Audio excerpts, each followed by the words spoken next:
I have the weirdest life, I really do. Once again, I find myself in the middle of a brouhaha as I appear to have run afoul of probably the worst woman in American politics, Marjorie Taylor Greene, Judge Ketanji Brown Jackson's nomination to the Supreme Court, which is lovely, a lovely thing to say. So I made a joke. I said, where is Will Smith when you need him? What she does instead of working, she tweets. After she saw it, she tweeted, ABC contacts my employer. This threat of violence against me by Jimmy Kimmel has been filed with the Capitol Police. Breaking news. Laughter is now illegal in Congress. At least that's what Marjorie Taylor Greene seems to think. She actually filed a police report against Jimmy Kimmel for cracking jokes about her. Talk about a snowflake meltdown. But wait, it gets better.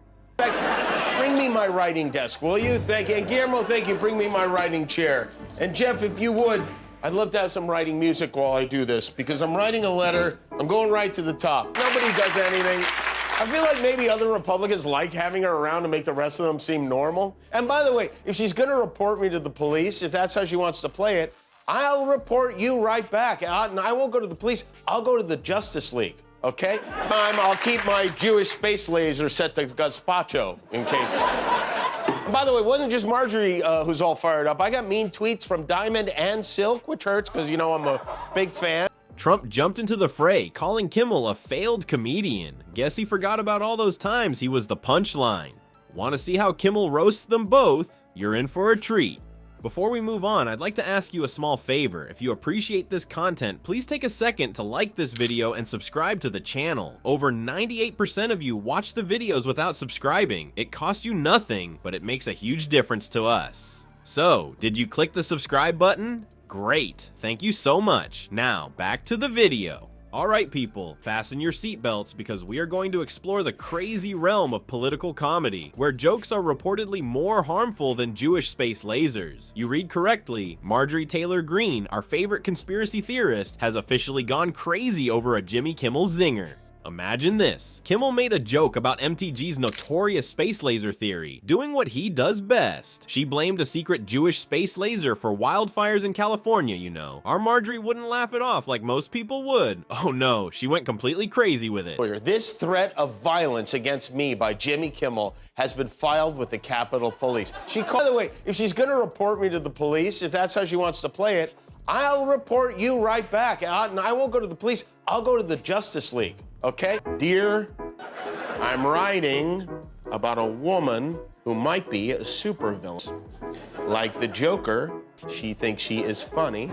And like the Penguin, she is 5 foot. Do you know what a vomit you have to be to get called out by Marjorie Taylor Greene? MTG chose to call the joke police, rather than respond with a clever retort or, I don't know, ignore it like a grown-up. I mean the real police when I say joke police. Yes, you heard correctly. She called 911 more quickly than Trump could tweet Kofef at 3 in the morning. But hold on, things will improve. In all her wisdom, MTG accused Kimmel of threatening her on Twitter because a joke seems to be equivalent to a death threat in her world. I suppose everything becomes threatening when you're babbling about Jewish space lasers all the time. Poor Jimmy Kimmel is most likely sitting in his office right now, wondering if he just happened to walk into an SNL sketch. When he learned that his joke had turned into a federal case, can you picture his expression? What a twist in the plot. The internet did what it does best, of course. In a matter of minutes, memes were spreading more quickly than you could say Jewish space lasers. How does this even compute? This woman, you may remember, she's the one who endorsed fringe conspiracy theories and repeatedly indicated support for executing prominent Democratic politicians. Any kind of threats against anyone, especially since I get dozens of them a week myself from the sickos who align with you. I also find it very rich that a person who did this in her campaign ad is suddenly whining about fantasies of violence. Now she's dialing 911 because she got made fun of. She's a snowflake and a sociopath at the same time. A snowciopath, as we call it from now on. During the wildfire season, Twitter was more active than California. Too soon. Politicians and comedians alike joined in the fun, making MTG's meltdown the week's biggest joke. The worst part is that it turns out it's not illegal to be thinner than Trump's comb-over. Who could have known? It's likely that the police had to tell MTG that jokes, even ones that made her feel bad, aren't against the law. Consider yourself the unfortunate officer who had to answer that call. Ma'am, I'm sorry, but we can't arrest someone for making fun of your batshit crazy theories.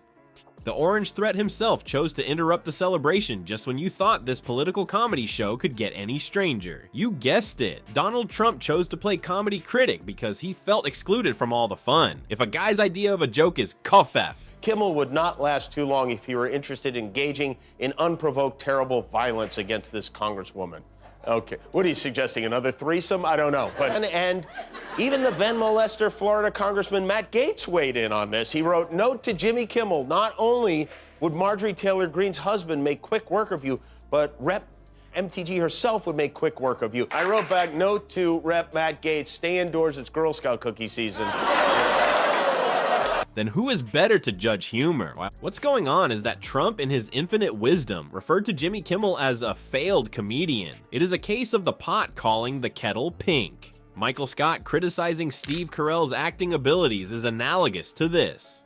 Trump is as good at comedy criticism as he is at, well, being president, so at least he is reliable. You would think that a former president would be more interested in something other than arguing with late-night hosts. Perhaps he should practice not incriminating himself in depositions or improve his golf swing. Donnie Diapers, however, made the decision that this was the hill he wished to die on. It backfired more quickly than one of his casinos, boy. As the witty host we all know and adore, Kimmel didn't miss a beat. He retaliated with a zinger that most likely made Trump grab his bottle of spray tan. I'm just glad to know that I'm living rent-free in your head, Donald, said Kimmel. Keep watching. Oh, that must hurt more than an unsuccessful coup attempt. However, the internet was the source of the true comedy gold. Before you could say stable genius, the meme machine went into overdrive. All of a sudden, pictures of Trump being jeered off stage as a failed stand-up comedian took over everyone's Twitter feed. It was similar to reliving his presidency with a laugh track playing. Trump's attempt at comedy criticism received about the same level of public support as his handling of classified documents. The irony of the least funny person in the room attempting to criticize real comedians was immediately pointed out by others. It would be like if I were huffing and puffing on a treadmill and trying to give Usain Bolt running advice. This entire situation only serves to highlight the fact that Trump should refrain from trying to create jokes and instead focus on being the target of them. Before you can say, you're fired, he self-immolated after attempting a burn. At least he consistently provides material for late-night hosts to make fun of him, though. People, it appears that our late-night comedians are contributing to the survival of our democracy in addition to making us laugh. Jokes could be such a serious business. Who knew? The worst part is that politicians are essentially attempting to stifle free speech